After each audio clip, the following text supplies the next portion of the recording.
Welcome to Roma village story. Hi বন্ধুরা, দেখো চলে এসেছি আবার নতুন ব্লগ নিয়ে। দেখো এখানে দেখো 1.5 কিলো সাইজের একটা পাঙ্গাস মাছ নিয়ে চলে এসেছে।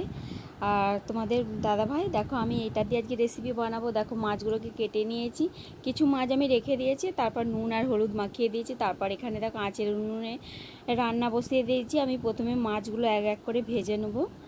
আর এই মাছের একটু তেল ছিটকায়, ওই করে দূর থেকেই ভেজে নিচ্ছি। তারপর দেখো এখানে পেঁয়াজ কুচিয়েছিলাম, সেই পেঁয়াজটাকে আগে ভেজে নিচ্ছি। তারপর আদা রসুন বেটে রেখেছি, আদা রসুনটা ওর মধ্যে দিয়ে আমি ভেজে নেব আদা রসুনটা। তারপরে দেখো ওর মধ্যে আমি এবার দিয়ে দেবো কুচিয়ে রাখা টমেটোও কুচিয়ে রেখেছিলাম। দারুণ স্বাদের একটা রেসিপি বানাবো এই পাঙ্গাস মাছ দিয়ে। অনেক দিন পরেই পাঙ্গাস মাছ হচ্ছে, খাবো আর কি। আর দেখো দিয়ে টমেটোটা কুচিয়ে রেখেছিলাম, দিয়ে টমেটোটা ওর মধ্যে তুলে দিচ্ছি, দিয়ে মশলাটাকে আমি কষিয়ে নেবো। তারপরে দিয়ে দিচ্ছি দেখো নুন দিয়ে দিচ্ছি, তারপরে দিচ্ছি হলুদ গুঁড়ো দিয়ে দেবো, তারপরে একটু লঙ্কার গুঁড়ো দিয়ে দেবো, দিয়ে মশলাটাকে আমি কষাবো।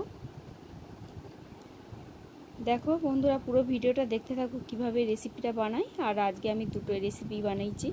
দেখো জল ঢেলে দিচ্ছি, দিয়ে আমি গরম মশলা গুঁড়ো করে রাখা গরম মশলা আমি দিয়ে দিচ্ছি উপর থেকে। তারপরে দিয়ে দেবো ভেজে রাখা মাছগুলোকে ওর মধ্যে দিয়ে দিচ্ছি।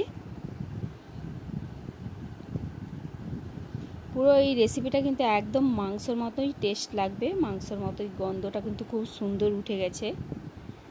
আর উপর থেকে দেখো আমি একটু লেবু কেটে রেখেছি, সেই লেবুটাও একটু দিয়ে দেবো। আর যাতে টক সুন্দর হয়, লেবু দিলে ওর যে একটা আঁশটে গন্ধ ওইটাও থাকবে না, গন্ধটা। দেখো আমার একদম কিন্তু মাছের পাঙ্গাস মাছের এই রেসিপিটা হয়ে এসেছে। দেখো খুব সুন্দর একটা কালার লেগেছে।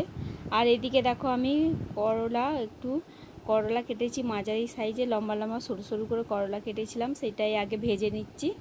তারপর এর সঙ্গে আলু দেবো, আলুটাও কেটে রেখেছি। করলাগুলোকে আগে লাল লাল করে ভেজে নিচ্ছি। করলা আর আলু দিয়ে আজকে ঝাল করব, করলা আলুর ঝাল। করলা শুক্তো হয়, তেতো হয়, কিন্তু আজকে করব করলা আলুর ঝাল বানাবো। করলাগুলোকে ভেজে তারপর 5 ফোড়ন দিয়ে আমি তারপর কেটে রাখা আলু সরু সরু করে আলুগুলো কেটে রেখেছিলাম সেগুলো দিয়ে দিচ্ছি, দিয়ে ভেজে নেব। দিয়ে আমি দিয়ে দিচ্ছি কাঁচা লঙ্কা দিয়ে বানাবো। দিয়েছি নুন আর হলুদ গুঁড়ো, দিয়ে করলাগুলো তুলে দিচ্ছি, দিয়ে একসঙ্গেই দুটোই ভাজা হয়ে গেছে। দিয়ে আমি এবার দিয়ে দিচ্ছি জল, তারপরে বেটে রাখা সর্ষে, তারপরে উপর থেকে আমি দিয়ে দিচ্ছি একটু চিনি, একটু ছোট্ট হালকা করে চিনি দিয়ে দিচ্ছি। দিয়ে আমার রেসিপিটা একদম করলা রেসিপিটাও হয়ে গেছে। দেখো চলো এবার দুপুরে ভাত খাওয়া যাক। নিয়ে বসে গেছি ভাত খেতে। ভিডিওটা আমি এই পর্যন্তই করলাম। ভিডিওটা ভালো লাগলে তো একটা লাইক করো, কমেন্ট করো, শেয়ার করো। আর চ্যানেলটাকে সাবস্ক্রাইব করে আমার পাশে থেকো আরও নিত্য নতুন ভিডিও পাওয়ার জন্যে। আমি ভিডিওটা এখানেই শেষ করছি, দেখা হবে পরের ভিডিওতে।